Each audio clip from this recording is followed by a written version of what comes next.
11 लाख किमतीचे गोवंश कातडी नेवासा पोलिसांकडून जप्त 43.50 लाख रुपयांचा एकूण मुद्देमाल दिनांक मे 22 रोजी नेवासा पोलिसांनी एका धाडसी कारवाईत 11 लाख रुपये किंमतीचे गोवंश जातीचे कातडी जप्त करून त्याची बेकायदेशीर वाहतूक करणाऱ्या दोघांविरुद्ध गुन्हा दाखल केला आहे। या कारवाईत एकूण 43,50,000 रुपयांचा मुद्देमाल हस्तगत करण्यात आला आहे।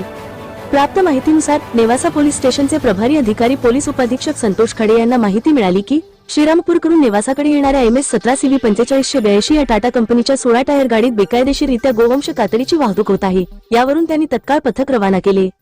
नेवासा बुद्रुक शिवारात सदर वाहन अडवून तपासणी केली असता वाहनात अंदाजे 2200 नग गोवंश कातडी सापडली। वाहनात असलेल्या व्यक्तींनी आपली नावे चंद्रभान मारुती गवळी, राहणार टाकळीभान, तालुका श्रीरामपूर आणि चंद्रकांत अशोक अहिरे, राहणार धुळे अशी सांगितली। मात्र कातडीबाबत विचारणा केली असता त्यांनी समाधानकारक माहिती दिली नाही।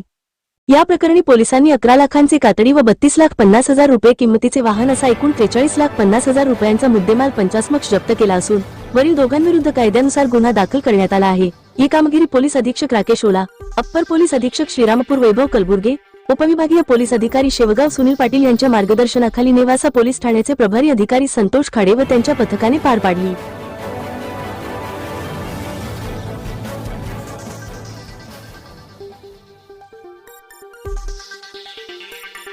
राज्यातील आणि देशातील बातम्या पाहण्यासाठी आजच आमच्या महाराष्ट्र न्यूज प्रिन्स या YouTube चॅनलला सबस्क्राइब करा आणि मिळवा नवनवीन अपडेट।